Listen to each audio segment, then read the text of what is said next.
Hi everyone, नमस्कार। मैं अश्विन, स्वागत है आप सभी का मेरे यूट्यूब चैनल पे। आज का सेशन रूट वर्ड्स पे बेस्ड है और ये इस सीरीज का सेशन नंबर 9 है। इससे पहले मैं आपको 8 और सेशंस दे चुका हूँ रूट वर्ड्स के। जिन भी स्टूडेंट्स ने उन सेशंस को ना देखा हो, प्लेलिस्ट में, चैनल की प्लेलिस्ट पे वो भी सेशंस अवेलेबल हैं, आप वहाँ से उन्हें देख सकते हैं। जिन रूट वर्ड्स को आज हम स्टडी करेंगे वो है CLI और EU। चलिए आज के इस सेशन को स्टार्ट करते हैं। और मैं आपको ये बता दूं कि इस सेशन का PDF डॉक्यूमेंट जो है वो टेलीग्राम चैनल पे अपलोड कर दिया गया है। आप उसे वहां से डाउनलोड कर सकते हैं। टेलीग्राम चैनल का लिंक जिन भी स्टूडेंट्स को ना मालूम हो, नीचे वीडियो के डिस्क्रिप्शन में वो लिंक दिया हुआ है। चलिए स्टार्ट करते हैं और आज के सेशन के पहले रूट वर्ड को पढ़ते हैं। जो पहला रूट वर्ड है वो है EU। आप इसे प्रीफिक्स भी कह सकते हैं क्योंकि ये जनरली वर्ड की बिगिनिंग में ही आएगा। कुछ भी अगर वर्ड की बिगिनिंग में आए तो आप उसे प्रीफिक्स कहेंगे। तो जो EU रूट वर्ड है या फिर प्रीफिक्स है, इसका क्या मीनिंग है? Good, well. जो चीज़ अच्छी है, प्रशंसा के योग्य है यानी कि प्रेज वर्दी है, या जिसमें क्वालिटी है, गुणवत्ता है, उसके लिए हम इस रूट वर्ड का यूज करते हैं। जो पहला वर्ड बनाया गया है वो है यूफोनी। यूफोनी में जो फोन वर्ड आ रहा है वो साउंड के लिए आएगा। तो यूफोनी में क्या आएगा? एक ऐसी धुन, एक ऐसी आवाज जो कि कानों को अच्छी लग रही हो, जो कर्ण प्रिय हो। जैसे कि कोई गायक सारेगामा पाधानीसा को एक सुर में कहे, स्वरबद्ध तरीके से बोले, तो वह आपके कानों को अच्छा लगेगा। वो एक प्रकार से यूफोनी है, sound that is pleasing to your ear. Phone से आप याद रखें और EU से याद रखें। जो दूसरा वर्ड बनता है वो है यूजेनिक्स। यूजेनिक्स को कैसे समझेंगे? EU का मतलब अच्छा, और जो GEN जेन आप देख रहे हैं, इसी से सर जीन बनता है, इसी से जेनरेट बनता है, जेनरेशन बनता है। जीन का क्या मतलब है? जो रिस्पॉन्सिबल हो आगे की पीढ़ियों के लिए। यूजेनिक्स एक तरीके से बायोलॉजी का डिवीजन है, साइंस की एक ब्रांच है, जिसमें क्या किया जाता है, पढ़िए। The study of methods to improve the human race. कैसे? By carefully selecting parents capable of producing children with great minds with quality. मतलब यूजेनिक्स साइंस की, बायोलॉजी की एक ब्रांच है जिसमें ह्यूमन रेस को इंप्रूव करने के तरीकों को स्टडी किया जाता है। कैसे ह्यूमन रेस को इंप्रूव किया जा सकता है? उन पेरेंट्स को चूज करना, उन कपल्स को चूज करना जो कि एक तरीके से स्ट्रॉन्ग चिल्ड्रन, स्ट्रॉन्ग बच्चे, योग्य बच्चों को का जन्म देने में सक्षम हो, वही यूजेनिक्स में आएगा। जो तीसरा वर्ड है यूफेमिज्म, मेरे अपने ओपिनियन में ये अभी तक का सबसे इंपॉर्टेंट वर्ड है। ठीक है ना? आप इसे बहुत ही सीरियसली समझिएगा। यूफेमिज्म क्या है? पोलाइट वर्ड और expression that you use instead of more direct one to avoid shocking or upsetting someone।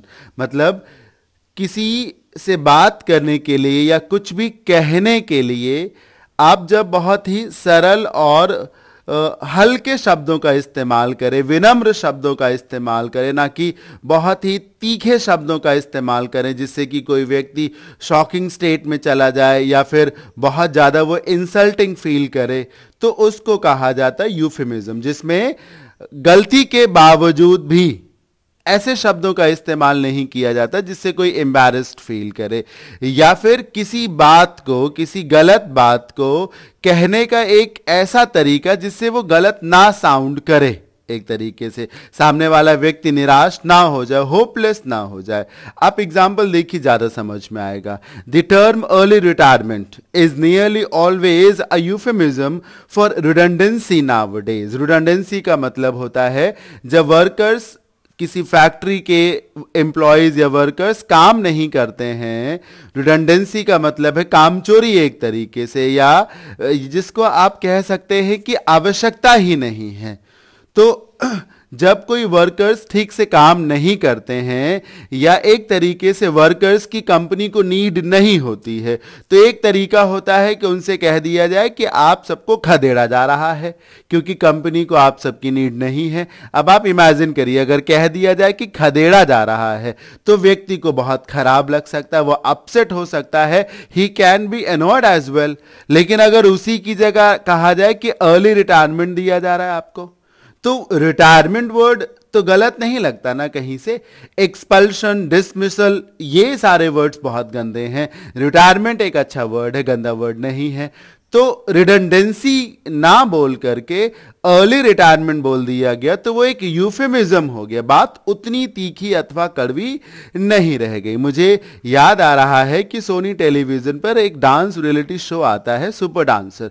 उसमें जब किसी कंटेस्टेंट को एलिमिनेट किया जा रहा होता है, उसे शो से बाहर निकाला जा रहा होता है, तो जो जजेस हैं वो ये नहीं कहते हैं that we are throwing you out of this show, we are eliminating you from this show, ऐसे नहीं बोलते। वो ये बोलते हैं you are being sent back to your home for revision, हम आपको आपके घर भेज रहे हैं रिवीजन के लिए। इसलिए ये नहीं बोलते हैं कि हम आपको खदेड़ रहे हैं यहां से, अदरवाइज वो बहुत ही हार्श वर्ड्स हो जाएंगे। वो बोलते हैं कि हम आपको रिवीजन के लिए घर भेज रहे हैं, आप घर जाएं और फिर से तैयारी करें और फिर से आए। तो ये यूफेमिज्म है, किसी चीज को डायरेक्ट वे में ना कहना ताकि वो पेनफुल ना हो जाए, है ना, थोड़ा सा पोलाइट वे में कहना। अच्छा, अगला वर्ड पढ़िए, यूफेमिस्ट। यूफेमिस्ट किसी ऐसे व्यक्ति को बोलते हैं जो चिकनी चुपड़ी बातें करता हो, जो साइकोफैंट हो, जो चापलूस हो एक तरीके से, उसको, जिसे आप बूट लिकर भी कह सकते हैं, ऐसे व्यक्ति को यूफेमिस्ट कहते हैं, यानी कि flatterer. Word number 5 is eulogy. Eulogy एक नाउन है। मीनिंग पढ़िए, a speech in which you praise someone or something very much, मतलब एक भाषण खास तौर पे या फिर किसी प्रकार की कोई राइटिंग, जिसे लेख आप कह सकते हैं, जिसमें किसी व्यक्ति की प्रशंसा की जा रही हो और खासी प्रशंसा की जा रही हो, बहुत ज़्यादा तारीफ की जा रही हो। तो एक भाषण या फिर एक तरीके की कोई राइटिंग, लेख, जिसमें किसी व्यक्ति अथवा वस्तु या घटनाक्रम की प्रशंसा की जा रही हो बहुत ज़्यादा। अब अगर किसी व्यक्ति की प्रशंसा की जा रही हो तो जनरली कब की जा रही हो? Specially at somebody, specially eight there funeral ceremony. Funeral का मतलब होता है जब कोई व्यक्ति मर चुका हो तो उसके अंतिम संस्कार में जो उसके पक्ष में, उसकी तारीफ में जो बातें कही जाती हैं वो यूलॉजी में आती हैं। एग्जाम्पल देखिए, the distinguished people attending the funeral. Distinguished people का मतलब है जो महान विभूतियां हों, जो अच्छे अच्छे लोग हों, बड़े बड़े लोग हों, जिन्होंने उस फ्यूनरल को, अंतिम संस्कार को अटेंड किया। Delivered eulogies in praise of the late social activist. उन्होंने उस दिवंगत सामाजिक कार्यकर्ता की प्रशंसा में बहुत सारी बातें कही, मतलब गुणगान किया, एक तरीके से यूलॉजी कहेंगे। फिर word number 6 is euphoria. Euphoria का मतलब होता है स्टेट ऑफ हैप्पीनेस, जब कोई बहुत ज्यादा खुश हो। जैसे अभी अभी रिजल्ट्स आए हैं 10th के, 12th के भी आई गेस आए हैं, तो जो रिजल्ट्स आए हैं उसमें जिन जिन स्टूडेंट्स ने बहुत अच्छा स्कोर किया होगा वो बहुत खुश हुए होंगे, इनफैक्ट उनके घर वाले रिलेटिव्स बहुत खुश हुए होंगे।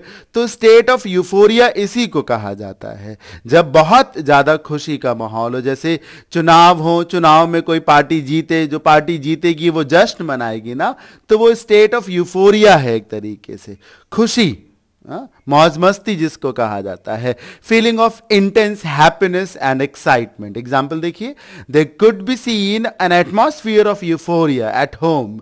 घर पर यूफोरिया का माहौल देखा जा सकता था। कैसे? When the youngest son did well in his exam. जब सबसे छोटे बेटे ने अपने एग्जाम्स में अच्छा किया तो रिजल्ट्स आए और रिजल्ट्स में वो पास हो गया, अच्छे नंबरों से पास हो गया, तो घर के सभी लोग बहुत ज्यादा खुश हुए। एटमॉस्फियर ऑफ यूफोरिया क्रिएट हो गया एक तरीके से। Word number 7 euthanasia. होपफुली आप सबने इस वर्ड को सुना होगा। टाइम टू टाइम जो है वो सोशल प्लेटफॉर्म पे यूथेनेसिया जैसे मुद्दे पे बहस होती रहती है। अगर आप मूवीज देखते हो तो कुछ वक्त पहले एक मूवी आई थी ऋतिक रोशन और ऐश्वर्या राय स्टारर गुजारिश, वो यूथेनेसिया पे ही बेस्ड थी। यूथेनेसिया को आप दूसरे शब्दों में मर्सी किलिंग कह सकते हैं, दया के लिए किसी को मार देना। यूथेनेसिया कब किया जाता है? यूथेनेसिया तब किया जाता है जब कोई व्यक्ति लंबे समय से बीमार हो और हर तरीके से उसका ट्रीटमेंट करके देख लिया गया हो और अंततः ये साबित हो गया हो that no treatment is going to work on that person. तो ऐसे में instead of keeping that person alive कहा जाता है कि मार देना ही बेहतर है। जब उस पे किसी प्रकार से कोई इलाज काम नहीं कर रहा है, वो उसकी हालत में कोई सुधार भी नहीं हो रहा है, सिर्फ वो तड़प ही रहा है एक तरीके से, तो इससे बेहतर है कि उस पे दया की जाए और उसे मार दिया जाए। कहा नहीं जाता जैसे कि कोई जीव जंतु अगर ऐसे अधमरा हो गया हो, इतना ज्यादा वो तड़प रहा हो कि अब वो सुधरेगा नहीं, बचेगा नहीं, तो कहा जाता है कि अब उसे मार ही दो, उसे फिर अब इस तरीके से क्यों छोड़ दिया, वो तड़प रहा है, मार ही दो, काम खत्म हो जाए एक तरीके से। तो वो मर्सी किलिंग है। मुझे उम्मीद है समझ में आ गया होगा।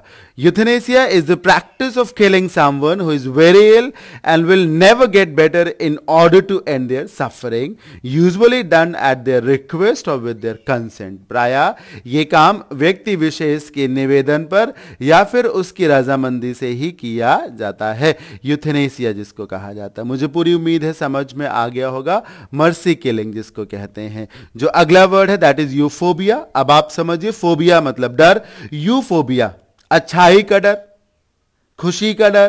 पढ़िए ना, फियर ऑफ गुड न्यूज, कुछ भी अच्छी खबर आ जाए इस बात का डर हो किसी को। अक्सर उन लोगों को होता है जो किसी की तारीफ से, किसी की प्रोग्रेस से जेलस हो जाते हैं, तो ऐसे लोग यूफोबिया से ग्रसित होते हैं। ठीक है, कुछ और वर्ड्स भी हैं जैसे कि यूफेमिस्टिक। यूफेमिस्टिक एक एडजेक्टिव होगा, ऐसी लैंग्वेज, ऐसी टोन जिसमें पोलाइट वर्ड्स को यूज किया जाए। यूकेलिप्टस एक ट्री का नाम है। यूफेगस एक बर्ड है जो कि इंसेक्ट्स को, कीट पतंगों को खाती है। फैग लिखा है ना, फैग का मतलब ही होता है टू ईट। अगर आपको नहीं मालूम है तो कहीं लिख लीजिए, फैग का मतलब ही होता है टू ईट। जैसे नेक्रोफेगस होता है जो अपशिष्ट पदार्थों को या डेड सेल्स को खाते हो। तो ये था आज के सेशन का पहला रूट वर्ड ईयू, जिसका क्या मतलब था? अच्छा, जो चीज बेहतर हो। कुछ बहुत ही अच्छे वर्ड्स हमने पढ़े, चाहे वो यूफेमिज्म हो, यूजेनिक्स हो, यूलॉजी बहुत इंपॉर्टेंट वर्ड है, यूफोरिया भी बहुत इंपॉर्टेंट वर्ड है, यूथेनेसिया भी बहुत इंपॉर्टेंट वर्ड है। मैं अगर किसी वर्ड को इंपॉर्टेंट बोलूं तो आप यूं ना समझे कि मैं अपने इस सेशन को प्रमोट करने के लिए ऐसा कह रहा हूं। मैंने यूफोबिया को इंपॉर्टेंट नहीं बोला, मैंने यूफोनी को इंपॉर्टेंट नहीं बोला, तो जो इंपॉर्टेंट है मैं उसे ही इंपॉर्टेंट कहूंगा। तो अगर मैंने कहा कि ये वर्ड इंपॉर्टेंट है तो टेक इट सीरियसली। चलिए आगे बढ़ते हैं और आज के सेशन के दूसरे रूट वर्ड को भी पढ़ते हैं। जो दूसरा रूट वर्ड है वो है CLI। इसका मीनिंग है टू लीन टूवर्ड्स, किसी और झुकना। इसे आप अटैचमेंट के लिए भी इस्तेमाल कर सकते हैं, लगाव दिखाना या सटना जिसको कहा जा सकता है, किसी और जाना जिसको कहा जा सकता है। पहला वर्ड है क्लाइम। क्लाइम का क्या मतलब होता है? चढ़ाई करना। To move towards the top of tree, mountains or ladder, पेड़, पर्वत या फिर किसी सीढ़ी पर चढ़ना, क्लाइम करना। अगला वर्ड है क्लाइमेक्स। जनरली हम क्लाइमेक्स को किसी मूवी के एंडिंग सीन से लेते हैं, जरूरी नहीं है कि ऐसा हो। क्लाइमेक्स किसी भी स्टोरी, किसी भी सिचुएशन का सबसे इंटरेस्टिंग पार्ट होता है, सबसे ज्यादा फैसिनेटिंग पार्ट, जो आपको अपनी ओर खींच रहा हो। जब आपको अपनी ओर खींच रहा है तो आप उसकी ओर झुके जा रहे हैं, इसी को कहते हैं क्लाइमेक्स। जनरली किसी मूवी के एंड में देखने को मिलता है, पर जरूरी नहीं है कि मूवी के एंड में ही हो। क्लाइमेक्स किसी भी सिचुएशन का सबसे इंटरेस्टिंग पार्ट होता है। समझ में आया ना आप सभी को? जो तीसरा वर्ड है डिक्लाइन। डिक्लाइन गिरावट को कहा जा सकता है। जैसे किसी बिजनेस में प्रॉफिट की जगह लॉस हो रहा हो तो उसको डिक्लाइन बोला जा सकता है। To become less in quantity, number, importance or strength, गुणवत्ता, मात्रा, संख्या, योग्यता अथवा ताकत में कमी आना, डिक्लाइन करना। अगला वर्ड फिर से डिक्लाइन है, इसे ज्यादा सीरियसली समझिएगा आप सभी लोग। क्या मीनिंग है? To refuse to accept do something in a polite way, किसी कार्य को मना करना लेकिन विनम्रता पूर्वक, एक तरीके से झुकाव ना दिखाना, डिक्लाइन कर दिया। देखिए झुकाव वर्ड आ रहा है, आप किसी ओर झुक रहे हैं और किसी ओर नहीं झुक रहे हैं, यानी कि दूसरी ओर झुक रहे हैं, ये भी तो झुकाव है। जैसे कि एक पिलर है, राइट साइड में झुक रहा है, ये भी झुकाव है, लेफ्ट साइड में झुक रहा है, ये भी तो झुकाव है एक तरीके से। तो डिक्लाइन करने का मतलब है विनम्रता पूर्वक किसी के द्वारा दिए गए प्रस्ताव को मना करना, टू रिफ्यूज एक तरीके से। पढ़िए ना example, saying no thanks is a way to decline some proposal. जब हम नो थैंक्स बोलते हैं, कब बोलते हैं? जब हमें कोई कुछ ऑफर करता है तो हम नो थैंक्स कह देते हैं, तो वो हम डिक्लाइन करते हैं। क्यों? कैसे डिक्लाइन है? देखिए आप नो भी बोल रहे हैं, मना भी कर रहे हैं, साथ ही साथ थैंक्स भी तो कह रहे हैं, तो ये पोलाइट मेथड ही तो हुआ। नो नो ऐसे तो नहीं बोल रहे ना, नो थैंक्स। तो ये पोलाइट वे है किसी चीज को मना करने का, यही है डिक्लाइन। अगला वर्ड है डिसइंक्लाइंड। अब आप समझिए, इंक्लाइंड का ऑपोजिट है। इंक्लाइंड का मतलब होता है झुकाव दिखाना और डिसइंक्लाइंड का मतलब झुकाव ना दिखाना। एक शब्द होता है विलिंग, इसका ऑपोजिट हो जाता है अनविलिंग, तो वही हो जाएगा डिसइंक्लाइंड। झुकाव बिल्कुल भी ना हो, मर्जी बिल्कुल भी ना हो, अवर्स होना जिसको कहा जा सकता है।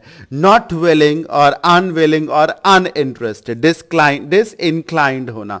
जैसे किसी बिजनेस में इन्वेस्ट करने का आपका मन ना हो तो आप डिसइंक्लाइंड हो, या जैसे बहुत से लोग शेयर मार्केट में इन्वेस्ट करना चाहते हैं तो वो इंक्लाइंड होते हैं, और वहीं बहुत से लोग ऐसे भी होते हैं जो शेयर मार्केट में इन्वेस्टमेंट नहीं करना चाहते हैं, उनका मन नहीं होता, उनका शेयर मार्केट की तरफ झुकाव नहीं होता, ये डिसइंक्लाइंड होना कहा जाएगा।